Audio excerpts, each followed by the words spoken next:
Hello, welcome to Poverty Franchise. This is a show from a couple of depressed baseball fans.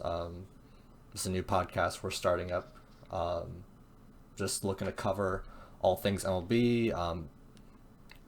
Really, once the season starts, get into stats, whatever's going on, who's big, who's not. Just discussing all things and how it pertains to our favorite teams. My name is Steven. And I'm Johnny. All right, and real quick, we want to teach you a little bit about, want you to learn a little bit more about why baseball makes us so sad. So, I'll go first. I guess a couple things about me around baseball. My favorite team is the Texas Rangers. As any baseball fans know, the loser of two straight World Series back in 2010, 2011, and the incredibly infamous Game 6 of the 2011 World Series, the absolute bane of my existence. That's my favorite. Dude, we'll get into that. We'll get into that. But such a good moment, but God, it fucking hurts. I still know every word of that, of that broadcast. We'll see you tomorrow night on the that David Joe Freese. Buck call. That one, the one call that maybe he did pretty well. I thought Joe Buck gets a lot of flack, but I really like that call. Yeah, no, that was definitely one of the better ones, and I hate that he decided to actually be Excited. somewhat dramatic and I can't think of the right word, but just good with his words for once. Right. As opposed to that ball's out of here. You mean They won the ball game during this past World Series where he seemed to really want the Astros to win, but he had to deal with the Nationals winning, so he wasn't as excited. Wasn't too excited there. Yeah, no, he would have gotten a nice kickback from those Probably those cheating. No, fucks I'm just being an asshole. God. All right. I don't want to get blacklisted before we even get started. Just be on fucking Joe Buck's shit list on our first episode. 'Cause he's absolutely listening to this right now. I know. I would actually love that. All right. So we're going over my favorite all-time player. This is a tough one for me because I think this switches on me every once in a while. But I'm probably gonna go with my. What's up? It's understandable. Yeah, I mean it's I don't know, man. It's easy to. There's so many fucking great guys in the MLB, dude. I just love them all. Facts. I'll probably go with my childhood favorite. Michael Young was a big fan. First ballot Hall of Very Good. Okay. Inductee. But You think he's going to be a first ballot Hall of Fame inductee? Hall of Very Good. Not Hall of Hall Fame. of Very Good. Oh, Yeah. okay. Yeah, no. Yeah, I mean he might have a case for the Hall, but I don't think first ballot. If he played 40 years ago, he would be in it. Fucking with God, who was that guy that got in that everyone was like Harold pissed Baines. about? Harold Baines, yeah. Yes. Yeah. I've already haven't established heard the this stats. on my Larry Walker rants, but yeah. We'll If definitely Harold once- Baines is it. But Yeah, absolutely. Once the Hall voting's closer to concluding and the offseason slows down, we'll absolutely have a dedicated episode for Larry Walker. And we will see if the episode is going to be of positive nature, reflecting upon his career, or if it's going to be me screaming because he's not been inducted into the Hall of Fame. dude, honestly, at this point, we should be screaming anyways. The fact that it's taken 10 ballots to get in That's a good with point. a Griffey-esque career, honestly, is It's because it's kind of just been these past few years where baseball is really changing and kind of looking deeper into like analytics and stats like OPS plus runs created instead of like, I mean, before it's like, oh, how many home runs, batting average, on base percentage, which by the way, I mean, he still did all those things, but it's like, oh, he only hit 380 home runs, and he played in Coors or whatever, and it's just like you can't really use that logic. But like you said, we'll probably have to have a whole episode on that. A lot of people have touched on that subject, but there's not much we can say that hasn't been said.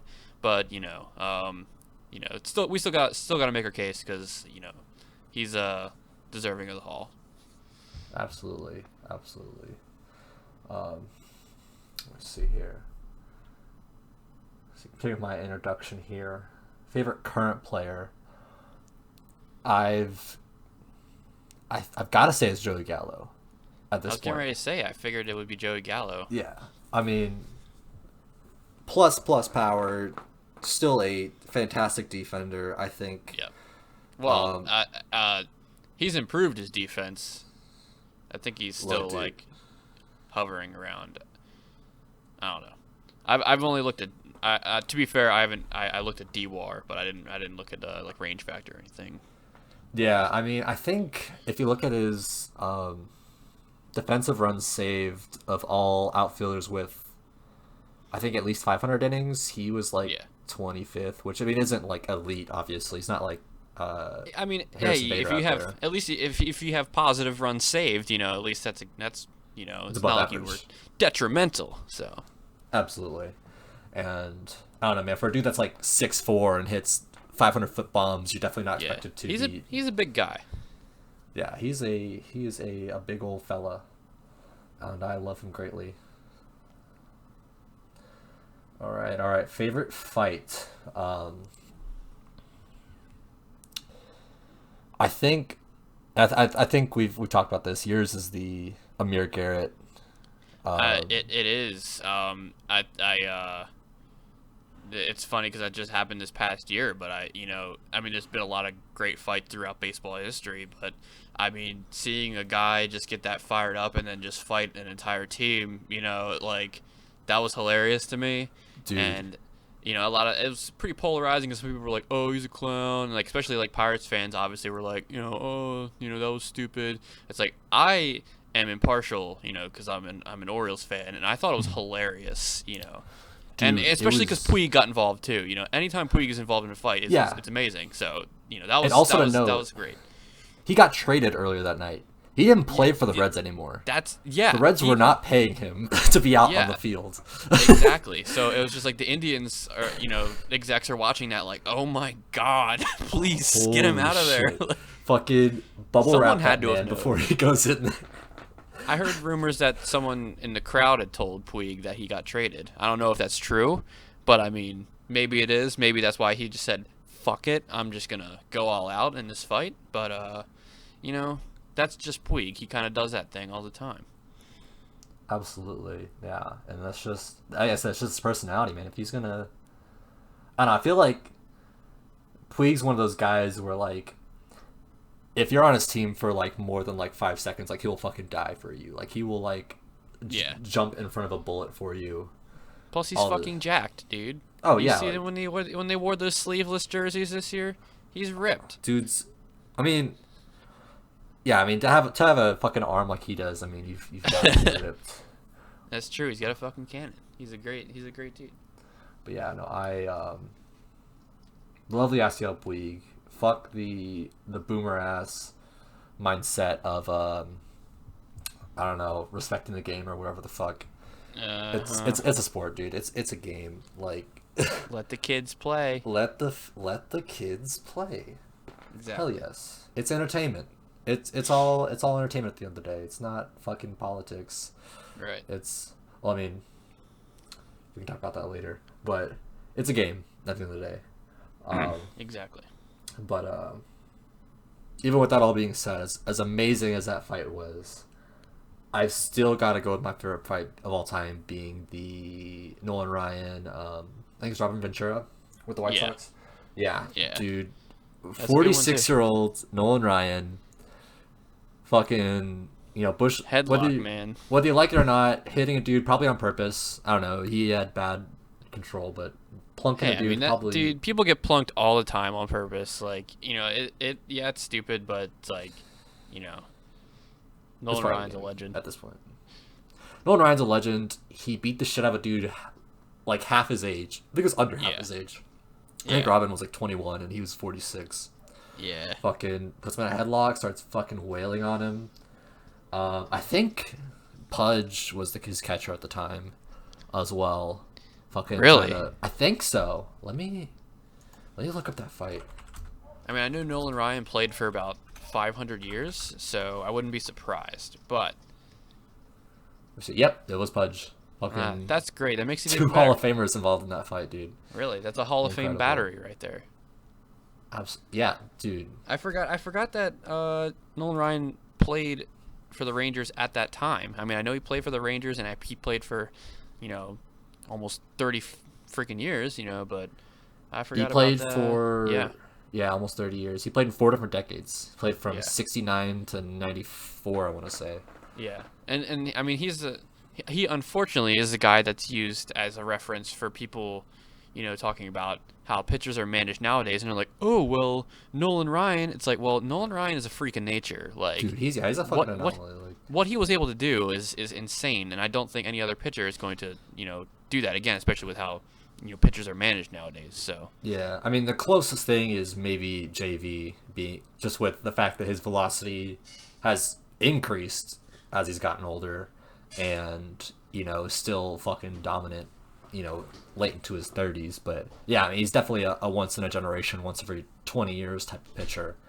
yeah, No one lasts that long without major injury. yeah, he's a MLB The Show Diamond Dynasty legend. Dude, absolutely, dude. I love his cards, man. They're incredible. Let me see. And then last one here for my introduction. My moment of the decade. I'll have to go with the Nelson Cruz walk-off bomb in Game 2 of the ALCS, Nice. 2011. That Yeah. was absolutely electric. I was like, that's the craziest I've ever seen. At the time, the ballpark in Arlington. Yeah. I wasn't there. One of my roommates was actually at that game, which he tells me it was just fucking most Awesome. insane time of his life. God, Have you ever been in the crowd for a walk-off home run? I have not. I don't think so. I really It is haven't. an awesome experience. What have you witnessed?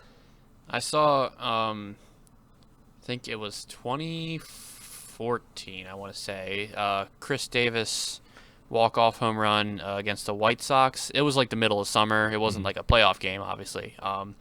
But, they were, I think it was a walk-off 3-run home run. And, God, who was pitching? It might have been, I don't know if it was Jose Valverde. I don't think he pitched for the White Sox, did he? I don't know.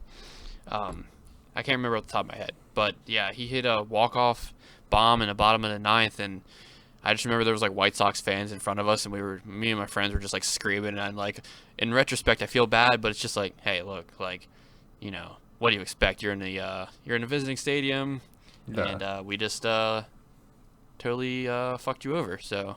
But it was fun. It's very fun. And I've been to a couple games where we left before it ended and there was a walk-off home run, which pisses me off. Here's a Dude. deep cut for you. Do you recognize the name Chris Dickerson? Chris Dickerson. I know Corey Dickerson. Yeah. Well, Chris Dickerson was a guy that played for the Orioles for a little bit. And we were at a game and we left and then he ended up hitting a walk-off home run. So, what are you going to do? But Yeah. it's fun. That's. Let me check his. Career war. And I was The also trusty checking. baseball reference. Dude, that's my favorite. That was his. 2014 was his last season. Yeah. Okay. 3.4 career war. Hell yeah. Nice little. Yeah, I guess Ooh, that was what the 2013 because that's when he played for us. fuck? That's so random. Yep. He was like. Granted, this is only like. Actually, yeah, no, it doesn't really count. I guess he's always like a dude that only got like 50 at bats a season. Maybe had like Yeah. that 500, 600 OPS, and then in 14 at bats with the Yankees in 2012, he hit 2 home runs on 4 hits. Hey, that's great. That is a great OPS. Yeah, Okay. 11-12 OPS. Very small sample size. I don't know if If you that. isolate that season, he's only 37 years old now. I A mean, small time. You come back. yeah, exactly. All right, that's really funny. That is a deep cut there for you. Yep. All right, so we kind of went a little out of order. We went over your favorite fight, but your I think this kind of already been implied at this point, but you're an Orioles fan, Yes. which So you can understand why this is called Poverty Franchise now, because Steven's a Rangers fan. I'm an Orioles fan. We're in the deepest depths of a rebuild. It's horrible, but I mean, you got to stick through it because this is look like this is something that Orioles fans have been through before. Maybe not this severe, but this, it's like we've been through shitty times. So, we're a smaller market team. We don't have a big budget. This is going to happen. We had our window of competitiveness between 2012 and 2016, and we weren't able to win big. So, you know, now we are where we are. So, yeah. And I but had to I was telling my partner about, I guess, the title of the podcast, and I don't know. It feels like I had to explain the term poverty franchise. At face value, it definitely comes yeah, off as like maybe shitty. But I yeah, like we're really we're classist. we're fucking there's a fucking couple of rich white guys just fucking shitting on poverty. No, just like Exactly. poverty franchise, and really poverty in general. When you're a small market team like the Rangers or the Orioles, I mean, yeah, you have like maybe 1 or 2 years if you're Yep. lucky Yeah. of success, and then you're having to rebuild because you're just that systemically fucked. Your fans aren't going to show out as much as the Cubs and Yankees fans. The owners aren't going to spend as much. They're not going to get the best coaches. They're not going to develop players the best. It's just Yep.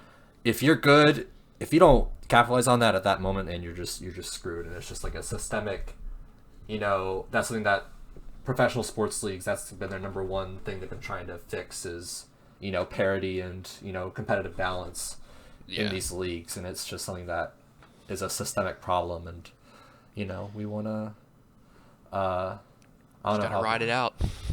how political we're gonna get with this shit, but like, Yeah. I don't know, it's a Deep. systemic problem, man. Shit's whack. We need more competitive balance in baseball and in society as a whole, bro. We're obviously biased over here, but Absolutely. the point still stands. You kind of like I said, you got a very narrow window, and hope to get a couple of good free agents to beef you up with the players you've developed. But if you suck, or if you don't win, then your good players get traded because you can't afford to re-sign them, and then you Yeah. are where the Orioles are now, in the bottom of the AL East again. So Yeah. You have you're right for they're playing in a little bit too shallow and missed a fly ball over his head, which causes Albert Wait. Pujols to score. Just one Harsh. little mistake like that, and you lose a World Series. Yep. Anyways, your favorite current player? Yes. My favorite current player. I don't think I know who it is. I'm a big Mike Trout fan. I think love everyone Mike Trout. is. I don't know if you've ever heard of him. He's He's- an he's outfielder a- for the Angels. He's one of those advanced No, but I do. analytic. I love Mike Trout. I mean, he's just so good. You Yeah. know? And he's just a likable guy too. So I feel like it's like. I mean, a lot of players are kind of love-hate. Like, I feel like it's hard. I don't know why anyone would hate Mike Trout unless they're like salty Astros fans because he won the MVP. But that's my favorite current player. I also I really like Matt Chapman too. Just Oh yeah. I just love watching him play defense. Like, I could watch his defensive highlights all day. Like, he's, I felt like it was going to be a long time before someone came along and was as good as Nolan Arenado, because, I mean, Nolan Arenado is also next level. But I mean, out of nowhere, Matt Chapman comes up and he's like as good, if not better, than Arenado at third base, which is like saying something, you know. So, Absolutely. And he's super young, you know. I think he's got so much potential. I love watching him play. Type of guy you wish was on your team, you know. It's absolutely bonkers that they were high school teammates, and they just breed third baseman there, I guess. It's ridiculous. And also, you know, Arenado had to move positions his senior year. Yeah. When Chapman was a freshman, so Chapman could play at third base. And he moved to shortstop. Imagine that. Dude, I would be pissed as, you know, I'm sure he knew he was going to be drafted in the majors at that point. He knew he was that good, and his coach's like, all right, Nolan, let me sit down with you real quick, okay? So there's this 14-year-old. I know you're about to get paid millions of dollars to play it professionally, but there's this 14-year-old, you know. He's got a softer hand. He can just make those plays a little better. We need you to move positions for him. Okay? And he was just like, yeah, cool. It's hard to believe. Dude, I mean, hey, I think Nolan could still pick it at shortstop too, though. I mean, imagine those two on the same team with Nolan at short and Chapman at third base. It's like the Padres right now. Nothing is getting through the left side of the infield. It's essentially just Tatis and Machado, what they have. Yeah, that's true. I mean, Machado obviously when he was on the Orioles, that was a treat to have. You know, he was an amazing defender. I mean, I know he's had his moments, you know, with hustle, and you know he's got an attitude, but I mean, he's a great player. You know, he was super fun to watch, and same with Tatis. You know, he had a breakout year last year, and super exciting to watch. You know, Padres fans are super lucky, actually. Dude, they're... Well, I don't want to say they're super lucky. Yeah, they still have the Hosmer and Myers contracts to deal with. But they're, you know, they've got a couple of young guys that are super fun to watch. So it's like, Chris, you know, if they don't win anything, it's like, hey, you still got those guys. So, dude, yeah, no, I like the Padres. I think, yeah, I mean, if I liked any team in the... Actually, no, that's not true. I think I like the Rockies a little better, but I still like the Padres a lot, and I really... Yeah. I think for a long time, the Padres have been a team where people were like, this is going to be their big year, because, like, they have a budget, you know, they've gone through phases where they've dropped a lot of money on free agents, like when they signed, well, that one year they had Matt Kemp and Justin Upton and James Shields, you know. They gone. Yeah, and they had Adrian Gonzalez too, but they still haven't been able to compete seriously, you know, in a long time. Yeah. But now, I mean, I think they're kind of on the uprise again. You know, they have Machado, they got Tatis had a breakout year, they got the Tommy Pham trade. I think that's a good deal for them. Absolutely, that was a steal. They had a breakout year, Chris Paddock. They have Kirby Yates had an amazing year out of the bullpen. Oh yeah. I mean, they've got a lot of good players. It's kind of hard. It's hard to believe that they didn't do better than they did. But you know, like, you know, they're in a division with the Dodgers, so it's kind of... Yeah, I'd say as long as the Dodgers just fuck off for a couple of years, I think the Padres can run at it. Which they might be getting to that point, because they've been just disappointed immensely. I don't know, man. If this Mookie Betts or this Lindor trade happens, they could be around a little bit longer, which is so frustrating. Which trade? Well, I mean, there's been rumors that they're going to try to trade for Lindor or Betts. Yeah, I did hear about the Lindor, but you know, Indians are gonna want like Gavin Lux and Dustin May, which is like they're like two of their best prospects. Verdugo. I think. Yeah, and Verdugo too. That's a good. I mean, he's also really good. Got a lot of potential, and you know, obviously Lindor's a franchise type player. He's a great player and a great personality. I think it's risky to trade the number 2 overall prospect in all baseball for him. Because I don't really know. I mean, look, the Dodgers had a great team, you know, and it's like it's I don't really think it was their offense that let them down. I think it was, I mean, like, you know, hindsight's 2020, but you know, Kershaw can't pitch out of the bullpen. Like, yeah, they I don't. It's there was so much questionable managing this past postseason. That situation, you know, they've had Adam Kolarek come in and face Soto multiple times and get him out. I don't understand bringing in Kershaw there at all. He's got to redeem himself, bro. He's got the. It's like that was like what he was thinking. It's like I guess that's what Dave Roberts was thinking, but that didn't work, And it's a shame. It's a shame. Like there's not much I can say that hasn't been said, but it's like Kershaw's been he's had an amazing career, and his legacy for a lot of people is going to be how he was disappointing in the postseason. Which is awful. Which sucks. He's had some of the best modern pitching seasons of all time. Without a doubt. He has I think his decade he had like a 2.3 ERA or something fucking ridiculous like that. Even with his bad seasons.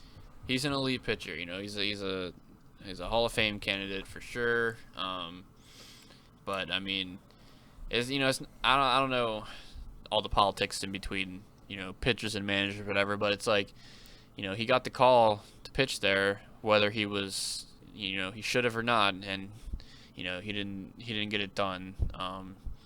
Which is crazy to think, because like you said, he's an elite pitcher, but thinking, hindsight, you bring in Adam Kolarek, I don't think he gives up a home run, so it's like, it's funny how that compares a kind of a random lefty specialist out of the bullpen to a guy that's probably going to be in the Hall of Fame. Which one's going to get the job done in that situation? And the elite pitcher fails. So that's just baseball. That's really just, you can sum so many situations up with that's just baseball, because it's like it's I don't know. And when I said like kind of questionable decisions out of the bullpen in the postseason, I mean it's also you got World Series Game 7, Will Harris comes in and, to his credit, made a great pitch to Howie Kendrick.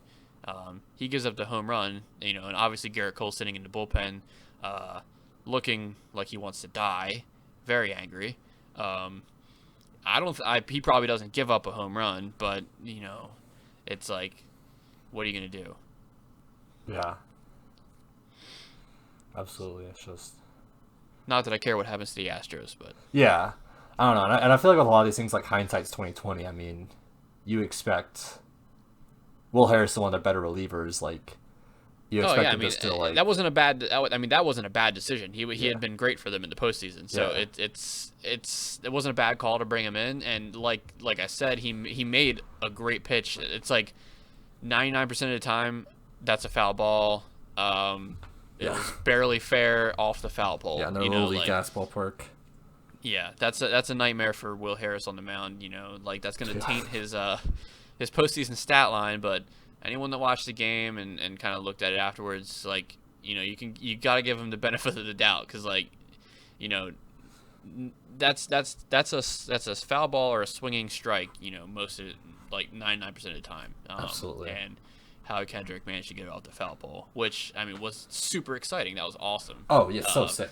But just from a pitcher's perspective, I'm sure that's just like, you got to be like, are you kidding me? Like, how did he hit that, and why did it have to go off the foul pole? Yeah, that kind of reminds me of the there was a big foolish baseball fans over here, love the man. Yes. Shout out.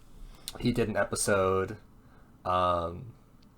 over like comparing Aroldis Chapman in Game 7 of the 2016 World Series to Mariano Rivera. I believe it was the 0-1 World Series where they played the Diamondbacks. Yeah. And, Chapman was like just hanging sliders the entire time, could not locate a fastball, and somehow got out of the inning, and the Cubs won the World Series.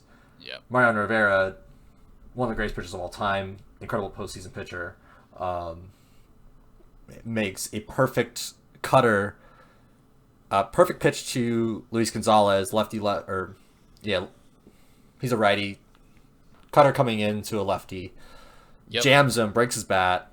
It just fucking bloops over the shortstop, and just some random ass shitty shortstop. I feel like the Yankees have not once ever had any talented shortstops, especially not at the same time. No. Oh, anyway, that's a whole other topic. But then, like Diamondbacks won the World Series on a blue pass hit, and I think he'd had some other really good pitches where I have to rewatch the episode and revisit the situation there, but just did not pitch bad whatsoever and fucking blew it. I feel like that type of stuff happened. It's like you feel like that type of stuff only happens in the postseason, which is just crazy. But that's just where the spotlight's really shined on it. So yeah, I mean Rivera, you can't take that away from him. He did his job. It's just that's the situation. Same with Kendrick, where good hitting just outdoes good pitching. Because I mean, it was a blue pit, but it's like he got the barrel or he got the bat on the ball, So I mean, luck is a big part of it, because it's kind of like when you're up there facing first ballot Hall of Famer that's throwing cutters and making firewood. You're kind of just hoping for the best. But what happened, and that's history. So absolutely. We got really off track. Yeah, no, it's this was about, baby, just talking baseball with the bros. That's it. We are talking baseball. Spent 30 minutes doing this introduction. That's fine. All-time player. Let me see. I want to guess this. What team is it? An Oriole? I have a couple. I'll do one Oriole and one non-Oriole because that's fair. Okay. Is your favorite? Is he an infielder? For the Orioles? Yeah. Yes. I think there's two options here. There's plenty of options. There's two that I'm thinking of offhand. I mean, there's definitely plenty. Actually, I can think of three now. I'm gonna go. I'll go Kyle Rickham Jr. Well, that's a good choice, but not it. No. Okay, damn. Okay. It was Brooks Robinson, wasn't it? It is Brooks Robinson. Damn it! No, it's obviously Robbie Alomar. Robbie Alomar? No. No, not that I have a problem with Robbie Alomar, but Orioles legend. No, it's Brooks Robinson. Okay. Yeah, he's the original Nolan Arenado. So yeah, I should have guessed by the you just loving having a big horny boner for defensive third baseman. I do really enjoy it because it's fun to watch him, and he did it in an era where that type of thing wasn't as common. It was like him and Mike Schmidt. So ooh, I love Mike Schmidt. Yep. And non-Oriole, I mean, God, I could pick plenty of players. I'm gonna just off the top of my head say Andre Dawson. Obviously by saying Mike Trout, I also am a big fan of five-tool players. Andre Dawson, one of the best of all time in that aspect. Absolutely. He just, I mean, he was just an exciting player, raked, constantly, super fun type of guy that, I wish I could have watched play. Yeah, that's pretty much it on that. Okay. We already talked about your favorite fight. We did, but I want to add something. Okay, actually. Go for it. So this isn't actually a fight. But if we're talking about situations like that, it wasn't quite a fight, but I don't know if you remember. So I mean, you know who Albert Bell is, right? Oh yeah, I know what you're talking about, dude. Yeah, I mean he was obviously pretty controversial player. He was pretty hot-headed. Mm-hmm. One of my favorite moments of all time is when he got hit by a pitch, but refused to go to first, and he just got back in the box like he was gonna hit again. And the umpire's telling him to go to first, and he's like, "No, I'm gonna hit." Like, I love that mentality. Like, that is so I would not want to face him. That's some shit you see in like a beer league softball game, like not in like the fucking pros where you're trying to do whatever you can to help your team win and whatnot. It's like like you're facing a fucking professional. Like, it's not guaranteed you're gonna be getting a hit, but he's just that fucking cocky. I've never seen it actually. I was thinking about the when he fucking plowed that second baseman. Yes, who's that? Vina was his last name? Yeah, I can't remember off the top of my head. I God, mean, yeah, like I said, he was a pretty hot-headed dude, pretty violent dude. So, I think that's my header on hey, I Twitter mean, for a hey, while. he's a Orioles legend too. So, Oh yeah, he did play for the Orioles. yes, and then he retired because he got injured after 2 years, and we had to eat that contract. So, Damn, the blows. yeah, He was with the Twins before that, though, right? Indians, I Oh yeah, believe. you're right, Indians. I just same Yeah, colors. it happens. No, whatever. Yeah. And then moment of But the yeah, decade. moment Baseball of the moments decade. of the decade. Um, so I mean, I already said I before hate this we already. started recording. Yeah, you're gonna hate this moment. And this is not to spite Steven. This is just literally my favorite moment. Game 6, 2011 World Series. And it's particularly one of my favorite moments because it actually got me interested in baseball again. Because there was a long period where I didn't really follow baseball too much for a few years, and I kind of was like channel surfing one night, and I saw, oh, the World Series is on. So I was like, well, whatever, I'll turn it on. And lo and behold, it's Game 6, 2011 World Series, um, which obviously, was one of the greatest World Series games of all time, if not the greatest. I'd say it's the greatest. I mean, it's my personal favorite. I mean, there's a lot you could, there's a lot you could argue. But I mean, just that David Freese triple, that Joe Buck call, and then the back and forth. The Rangers came back, and then Cardinals come back again, and then David Freese comes up again and walks it off. It's just like it's the type of game that you like, that when you're a kid and you're like, playing wiffle ball and you're like, bottom of the ninth, 2 outs, 2 strikes, bases loaded. It's like that type of thing. Like, because, I mean, the Rangers were literally a strike away, Twice. And Twice. Twice, which I know you hate. I don't want to dwell on that too much, but it was just a great game. I like, that's the game where it's like, if anybody ever asked me like, what game would you try to show someone to get them interested in baseball, that's the game, because like that, it was exciting. It had been a few years since I'd watched, so I didn't know all the players. I didn't know who David Freese was. I mean, obviously there was plenty of, right. I mean, there's plenty of players I recognized. I recognized Lance Berkman, I recognized Albert Pujols, but I mean, David Freese instantly became a legend just from that one game. So Yeah. it was just a great moment. Definitely my favorite of the past decade. So yeah. Yeah.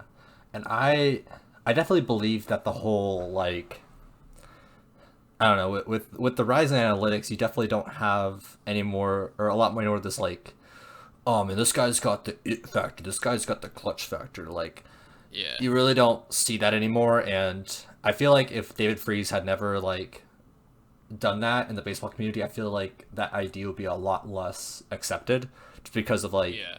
how bonkers of a play that was, and just kind of how mid he was at most other points in his career.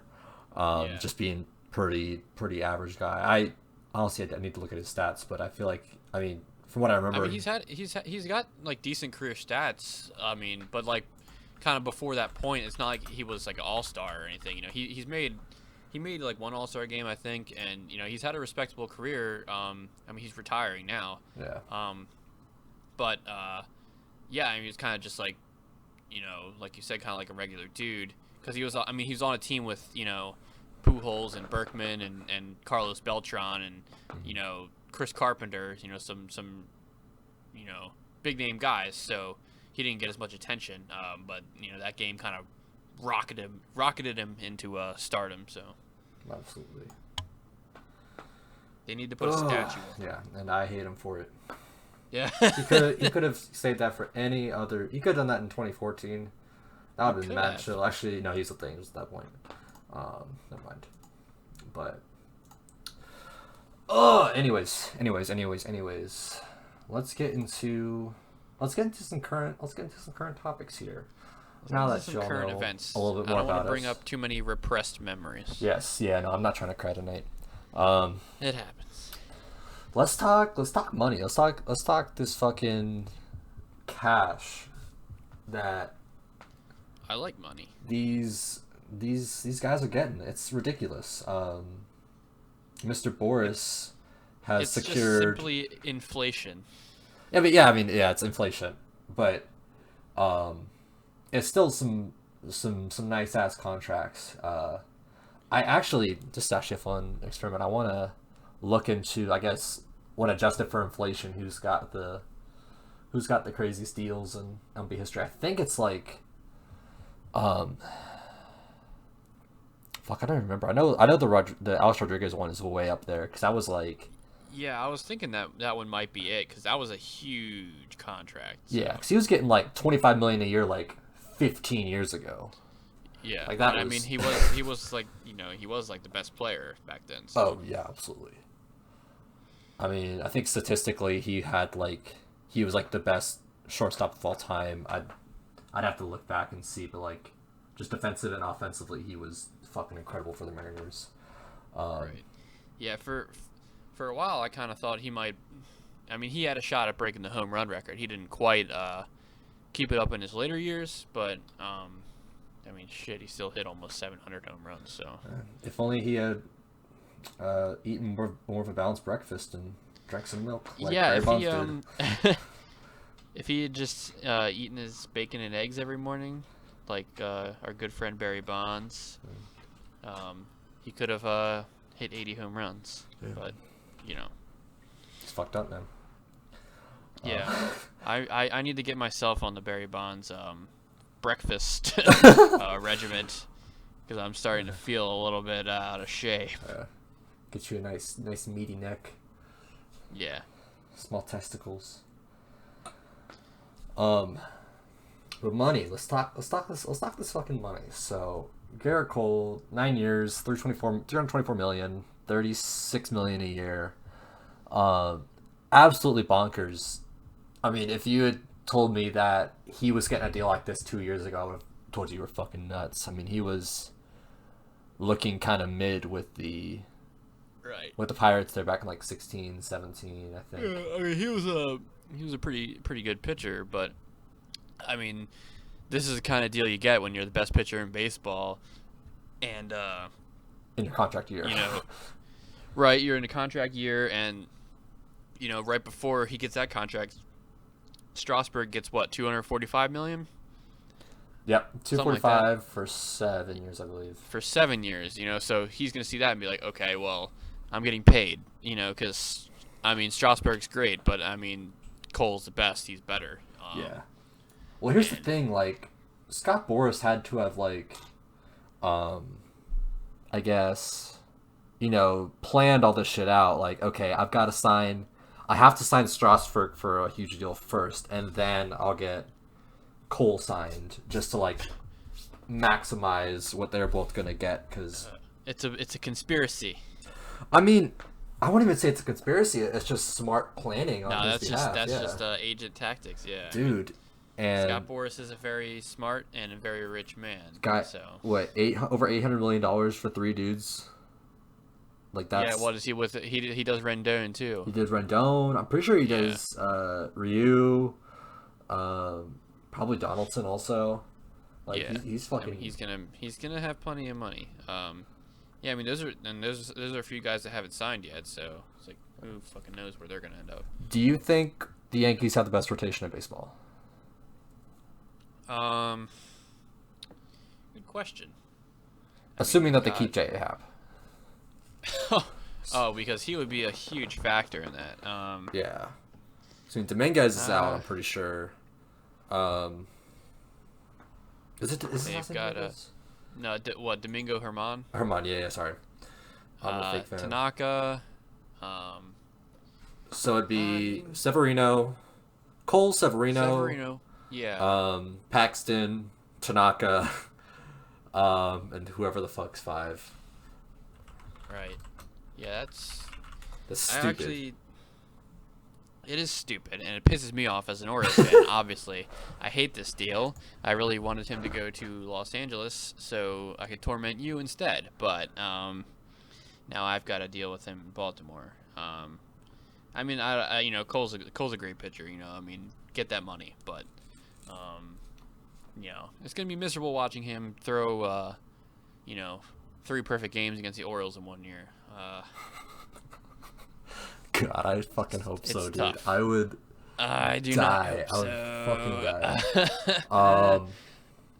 But no, I think Yeah. honestly, if everyone's healthy on the Yankees, they're hands down the best team in baseball. Not even fucking close. Especially if they secure Hader too. Like, God, imagine facing that fucking bullpen. Chapman, Hader, Britton, that's Kenley. not fair. They already have the best bullpen. Yeah, like for sure. In terms of star power, you got Ottavino, Britton, Canely, Green. Chad Green, Chapman. It was nuts going into this season. And ironically, that's the thing that let them down, in the ALCS. But, I'm not complaining about that. When you just asked, do they have the best rotation? And my first reaction was like, no. But then, you put it that way, and then you think the Astros losing Cole downgrades their rotation so much. Like, Dude, yeah. Because they still got Verlander and Greinke, but Cole, Verlander, Greinke. I will say, that's the though, best rotation. They've got McCullers coming back. Yeah. And he has the potential, I think, to be, close to Cole level this year, honestly. That's a bold claim. That is a bold claim, but I'm a big believer in Lance McCullers. I think he's fucking dominant as hell, and he's just got his arm fixed up, so as long as that doesn't become a recurring issue, and, the Cole, or the Astros pitching staff keeps working their black magic, then fucking, I mean, they did it to JV. They've got a younger dude. I think McCullers is like 25 or something like that. Hey man, I've got a hot take though. What's your hot take? Mets, DeGrom, Syndergaard, Stroman, and just signed Porcello and Michael Wacha. Porcello is coming off a terrible. Well, I'm saying potentially this has that potential, because Porcello is coming off a terrible year, but he has a high upside. He's a Cy Young obviously, winner. Right. And Rick and Porcello has DeGrom, more Cy Young wins than Garrett Cole, so who's a better pitcher? Exactly. Obviously DeGrom's proven. Syndergaard, he didn't have a great year last year, but he's still got that potential, I think. Stroman's a great pitcher. And you throw in 2 guys that can give you innings like Porcello and Wacha, and who knows, Porcello turns it around. That's a deadly rotation. Mm-hmm. Yeah. Okay. So I think that's one to look out for. Okay. Not necessarily better than the Yankees at the moment, but I mean, anytime you got a 1, 2, 3 of DeGrom, Syndergaard, and Stroman, that's. I thought that Stroman trade was a bit silly when it happened, but now, I mean, in retrospect, that's it's looking pretty good. So. Yeah. No, I like that. I definitely like the idea that the Mets can be better than the Yankees, and I really fucking hope they are. Yeah. They do have some potential. For my sake, dude. Yeah. God, the NL East is gonna be disgusting this next year. They lost Rendon, but besides that, I mean, they might lose Donaldson. Unless the Nationals pick him up. I think every team is competitive besides the Marlins. Yes, yeah. I mean, and every division is gonna have one of those teams. There's not a division. And I say that in good faith that the Phillies are going to dump even more money into one of the remaining top free agents. They have to, because their pitching they have to. is. They've already dumped an insane amount of money last year and came out 500. So they got to do something, because if not, their fans are going to burn down the stadium. Because absolutely. And I mean, they're a borderline big market team. I mean, Philly's a sports town. You've if you're not balling on your team there, I mean, you're gonna get overshadowed. Not like the Eagles are doing shit, or I honestly don't keep up with basketball, but I mean, those fans are fucking rabid, like you're saying, and if you're not Right. improving, then you're gonna get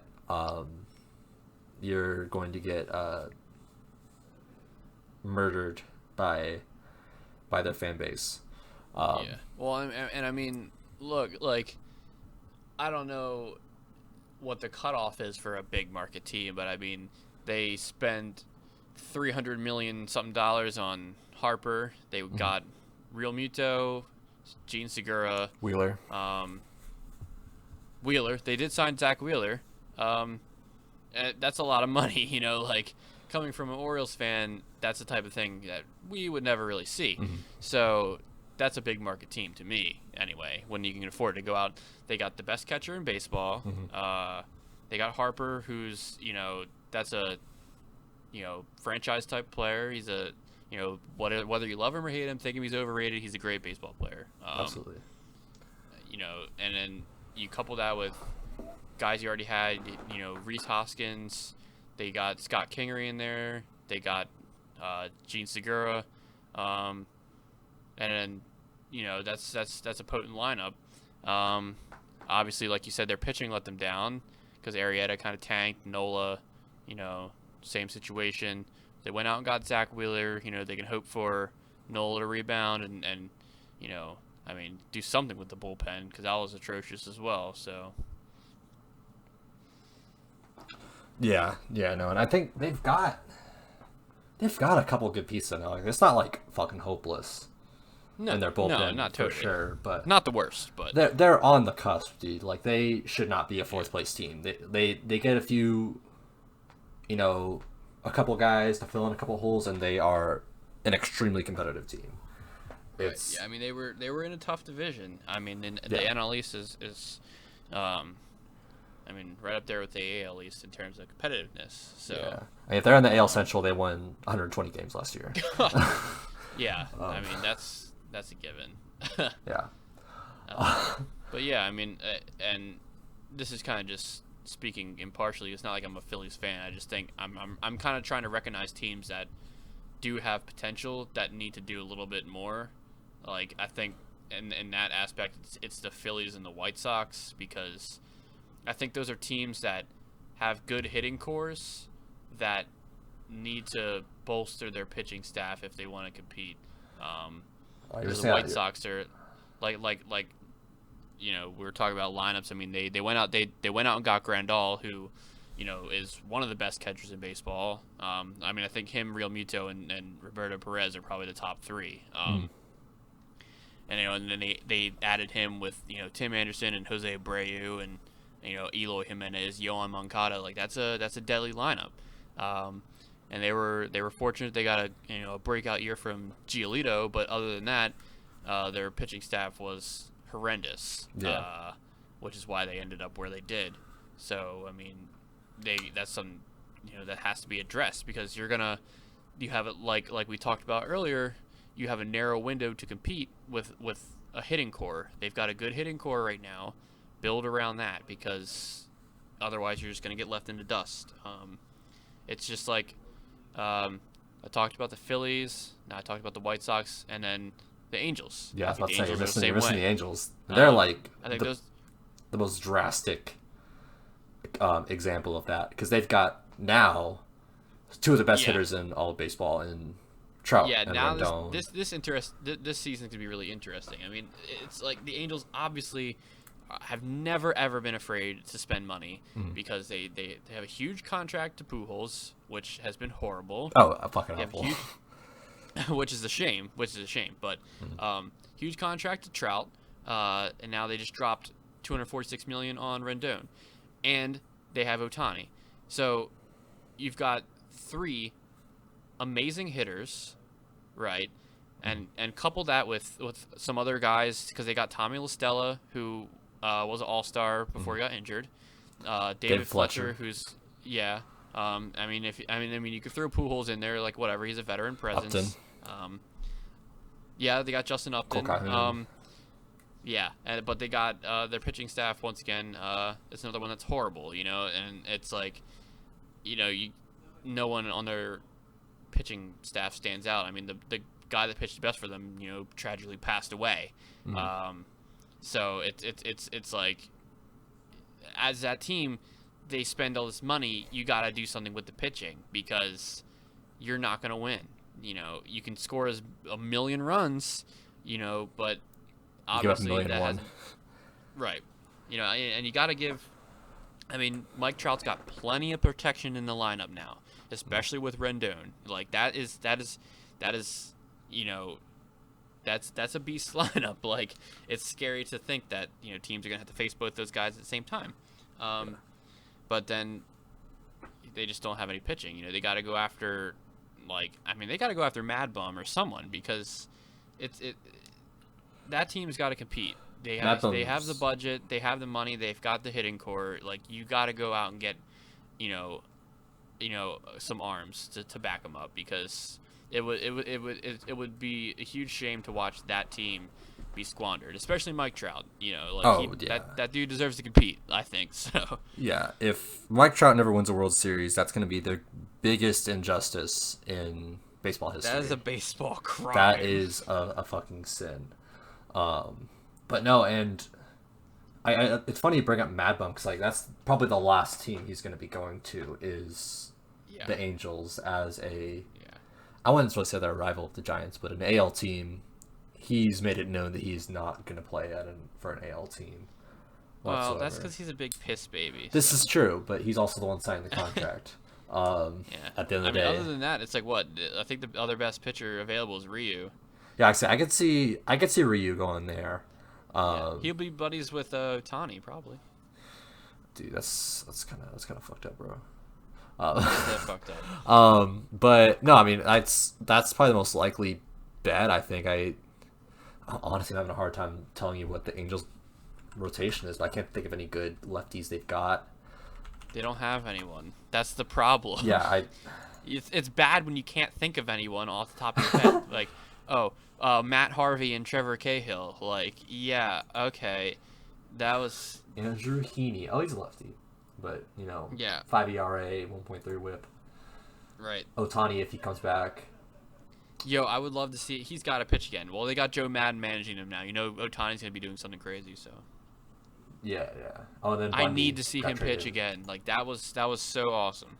Dude, I don't want to fuck him up though. That's my worst fear is fucking up a generational talent like Ohtani is. If he doesn't have to pitch, if I can just see him hit, I'm cool with that. I want him to have a long career. If he can pitch and play till he's 40, fucking. I'll any fucking day sign off on it, but I don't know. I'm always scared of, especially if having injury issues so soon into his American professional career. I don't know, man. It's just a shame to see dudes fucking burn out that quickly, get overused or just some weird freak accident and their potential gets ruined. So yeah, I want Ohtani to play for a long time, and if that means not seeing him pitch, I can live with that. There's plenty of other amazing young pitchers in the league right now who can hit a little bit. Homeboy for the Reds I like a lot. I'm blanking on his name. The Lorenzen. Oh yeah. Who actually plays outfield too? The dude that's totally jacked. Yeah, fuck. He's got massive biceps. It looks like he also could whip my ass at World of Warcraft too. Probably. Yeah, 2.92 ERA. I guess out the pen. And then what was his hitting stats? Oh yeah, just a cool 208 batting average as a fucking pitcher. I guess isn't that crazy good, but he had a. But I mean, he's still got maybe some potential. Yeah, so. 2018 he had 4 home runs, 1043 OPS. Yeah. Yeah, I mean if you can get half of that out of your pitcher, you're doing good. Right. Gray did play some outfield too in that time, but No, excuse me. And then love two-way players. Fucking love two-way players. As backtracking a little bit, I guess talking about Rendon, and wanted to dive a little bit into my team. My favorite team, the team I invest money in and follow religiously, the Texas Rangers. That's a terrible John investment. Daniels, if you're listening to this, you shouldn't be. Just spend some money. I'm cool with it. Like, seats cost a little more. Like, it's chill. It's cool. It's fine. Get me Donaldson. Get me fucking. I'll trade some prospects away for Brian or some shit. Grant, I want some more. They're out on Donaldson. Look. Here. I just want to be good, okay? Fucking get me a time machine. Put me back 15 years. Give me Beltre again in his prime. Right. Yeah. That'd be baller. Yeah, sure. I don't know. It's just that technology exists. I was looking at a lot of the stuff around Rendon, and the difference between us and the Angels offer was like $2 million a year and an extra year. Like, how is something that marginal the deciding factor? And I think like we offered a 7-year, but it was like an option. I don't know if it was a clever player, Right. but it's just like I do not understand how you say you're all in on someone.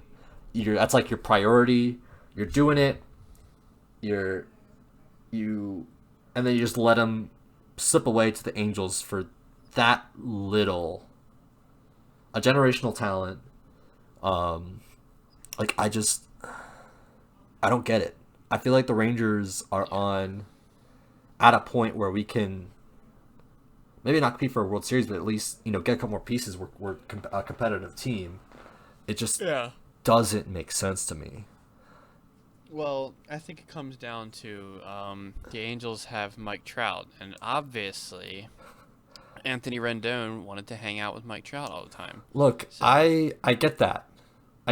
And I also get that, Some McDonald's. It's like, I think they are going to be good friends. And I would want to hang out with Mike Trout, too. So, Rendon, I think you made a great decision.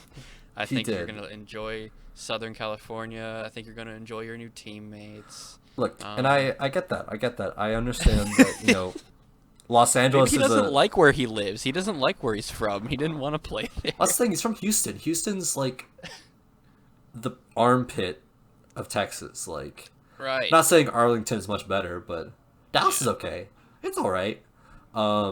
It's better than Houston. Never been. I don't know, man. That definitely LA's better. They've got a better team. They've got better things going for them in the future. It makes sense. I absolutely understand it, but I hate it.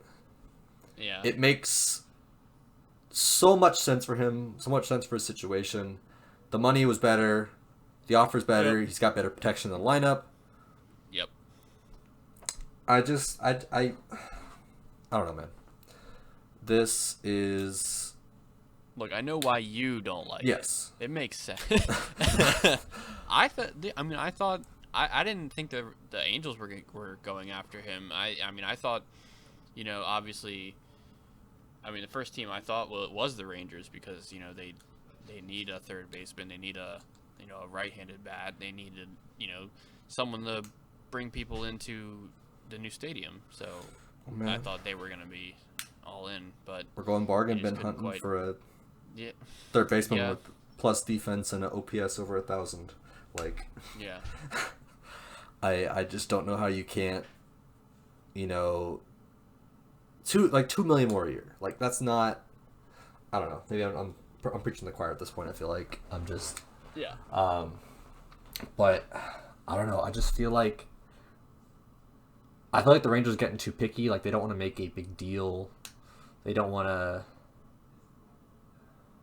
do the risky move. We're all about the safe. Like, oh yeah, let's give Lance Lynn a contract. Which that's been incredible for the Rangers. It's been a great deal in hindsight. Actually, yeah. But I don't know, not all of those are gonna work out that well, and you're gonna have Right. some big ass flops, and I just I don't know. I didn't rehearse this that much, but That's the point of this podcast, dude. we're We're just depressed, this is just therapy. poverty. My therapist in the You corner know, just coaxing me on right now. yeah, you can get through it, man. It's the whole point of this podcast. You know, anybody that decides to listen to this is gonna find out that we are very depressed. We have to deal with these teams, much like other fans of these teams and other struggling teams. We might as well find someone that's a Marlins fan and bring them on this podcast, because God only knows how awful that is. Dude, that sounds fucking miserable. That's just they don't have good jerseys. Like, Yeah, they do. Well, they did, and I don't like their new jerseys though. I don't. I really don't. I don't. I like the orange ones or whatever. But I mean, at least they have a couple World Series. But They do. they're just struggling right now. They have no attendance. They have no exciting players on their team. They have They've got a Brian Anderson. I didn't say they didn't have any decent players, but they just not. You're right. Yeah, you know it's bad when you're kind of like Brian Anderson, Starlin Castro. Caleb Smith. Yeah, it's like your all-star was Sandy Alcantara, or however you pronounce his name. So Alcantara. it's looking dark. Yeah. Is there anything you wanted But I mean, to hey. vent about while we've before we wrap things up here? Good question. From an Orioles perspective this offseason, I mean, yeah, I want to vent actually. I just got I just remembered I just got angry because we traded away Dylan Bundy. Jonathan Oh, VR, that too. which was stupid. I don't understand Marlins. the logic. To the Marlins. So now they have someone exciting to play. Miami fans, please take care of him because he's great. Yeah, we had a crap year last year, but we had a 3 wins above replacement player that hit for a little bit of pop, stole 40 bases. Was very fun to watch. Switch hitter, wanted to stay in Baltimore, by the way, and put him on waivers and then trade him. I don't understand. Just because now we had to find someone to play middle infield, and it's just he was a fan favorite, and he's just an exciting player, and I just don't get that move. I'm trying to, understand the rebuild strategy, but it's hard. It's difficult because that particular move didn't make too much sense to me and a lot of other Orioles fans I've seen talking about it. But I mean, whatever. That's just how it goes. We got like a pitching prospect in return for him, so maybe it pans out. I don't know. In 5 years, maybe. Yeah, I don't know. It was disappointing because he was a good player, and he was a cool dude. Yeah, so I had to get that off my chest because I've been repressing that until just now, and it's gonna suck seeing him in a Marlins uniform. Yeah, and it's especially to a team that's worse off than I think the Marlins are worse off than the Orioles, honestly. I think they've got ownership wise, yeah. Ownership wise, I think they've got Sorry, more I'll stop exciting it. prospects, young players than the Marlins do. Yeah. Fucking Austin Hayes is hopefully gonna pan out and be a great hitter.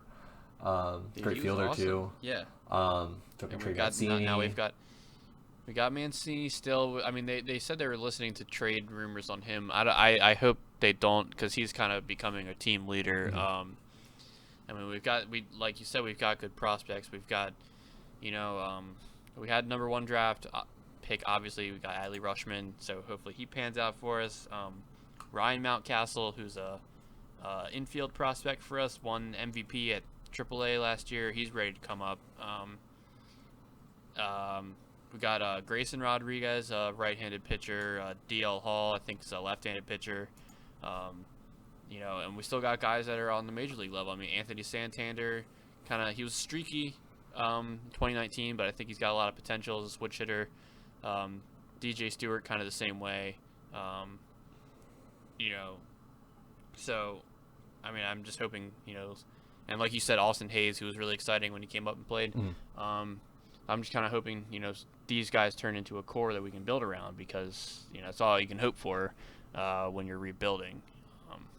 I'm not really expecting the Orioles to make a bunch of moves. I mean, maybe sign a pitcher or two to just eat some innings. I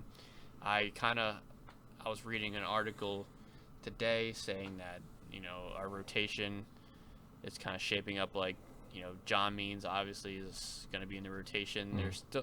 They're still going to put Alex Cobb in the rotation, which makes me depressed, because he just pitched terribly, and I'm not trying to malign the guy or anything. It was just like watching him pitch last year was miserable. Yeah. And we traded away Bundy.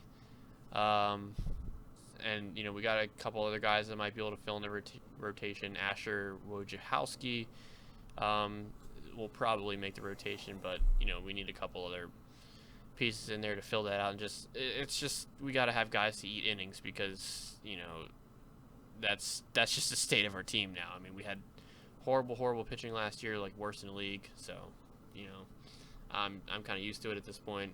I listen to the Orioles radio broadcast. I'm used to hearing them say goodbye home run for our so pitchers. Depressing. Because it doesn't. It's like I'm desensitized to it. I'm expecting the Orioles to have bad pitching. Even when we were super competitive, we didn't really have super elite pitching. So it's nothing new. But hopefully that changes, because we got some good pitching prospects, and I'm just very tired. I'm very, very tired. I'm so tired, in fact, that I'm yawning, because that's how tired I am of the Orioles pitching. Yeah. So. Now, as someone who is a fan of the Rangers, they time and time again throw out dudes that aren't ready for the majors, or are just so washed up that they can't have an ERA lower than 5 in a very hitter-friendly ballpark. I completely understand your frustration there from that. It is fucking miserable to see Chichi Gonzalez throw 4 innings with 6 earned runs and 4 walks and 2 strikeouts for way longer than it should have been. So, look, I had to suffer this year watching Dan Straley get completely shelled every time he went out there, to the point where it was sad. Like, they just kept trotting him out there, and he would just get annihilated every time. And it's just like, I legitimately feel bad for this guy, because there's no way he wants to fail this hard. So it's him and David Hess both, and like, these are names I where, forgot like, about him. Was he going to give like kind of like 50 home runs to like Gleyber Torres himself? I feel like every time Gleyber Torres came up to at bat against us, he hit a home run. It was depressing. Gary Thorne. Yeah. I mean, I don't know if you've seen the kind of compilation where it's just like he's a legendary broadcaster, and he's just like, "Are you kidding me?" Like, because Gleyber keeps hitting home runs against the Orioles. Like, he's just tired of it at this point. So. I hope he too. God, you fucking getting paid millions of dollars to get fucking embarrassed on television, or I don't even know if they're making millions, honestly. They shouldn't be, but hey, they're some of the best in the world. They're the worst of the best in the world. That's the crazy thing about it, It's like you're at the major league level, but not doing too great. Those guys are. Hey, someone's got to be the worst at it. Yeah. And they're taking one for the team, and I'm really proud and happy for them that they're. David Hess gave up a lot of home runs in not that many innings, so. Let's look at his stat line. It's not pretty, man. I can tell you right now. as we probably need to sign off here, for today's episode. Oh my God. We'll sign off with David Hess's 2019 stat line. All right. So, Mr. Hess, age 26, drafted out of Tennessee Technological University. Made his debut against the Rays and actually won. Six earned runs, 6 hits, 3 strikeouts, 3 earned runs. Happy for him. He's got an up and up career coming. Just pitched 80 innings this year with a 1-10 record. How much you put value on pitcher wins. I guess you could put value in it when you're having a 7 ERA. When this poor 7 ERA, 94 hits in 80 innings, 63 earned runs in 80 innings, 28 home runs, 30 walks, 68 strikeouts. God. I'm personally a big fan of the 1.5 whip and the 3.2 home runs per 9 innings. Jesus Christ, dude. It was pretty bad. I'm actually sorry, I got to compare him to Dan Straley from this year to see who had the worst home runs per 9, because they're both pretty bad. Oh no. Okay, so Dan Straley, home run per 9 innings, 4.2. Oh my God. He had 22 home runs in 47 innings. His ERA was 9.82. So God. His whip, oh my God. His whip was 1.993. That hurts. Okay. I'm gonna one up you here. Okay.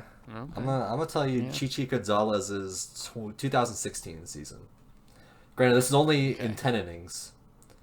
But he had an 8.71 ERA in 3 games. All right. 10 innings in 3 games. 3 games started. He had given 21 hits, 10 earned runs, only gave 1 home run, but had 9 walks to 7 strikeouts, a 2.903 whip, 18.3 hits per 9, and a strikeout to walk ratio of 0.78. Yeah, a career whip of 1.447. Career strikeout to walk ratio of 1.12. Yeah. Well, now I got one last thing, because I had talked about Alex Cobb earlier. Okay, go for it. So he only started 3 games and pitched 3 games, 12.1 innings. I want you to guess his home runs per 9. Okay, how many innings did he pitch again? 12. 12. Yeah. Okay. I'm going to go with...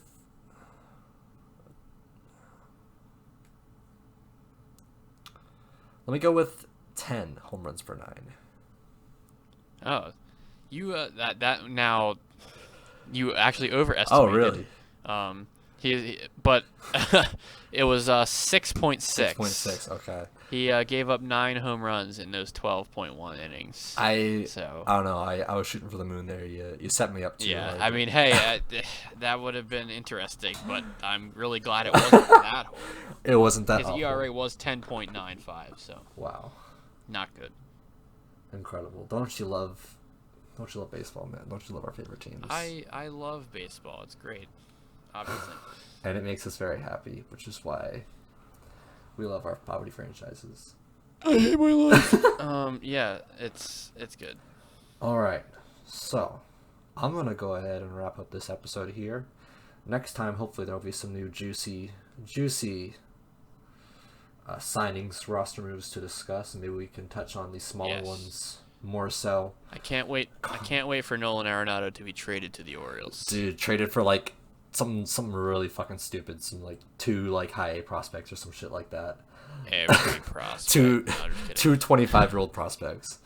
Yeah. Because the Rockies love being smart. That's fine. Just trick them. So we'll sign off here. Thank you, Mom, for watching and listening. We will catch you guys in the next one. Good night, everybody.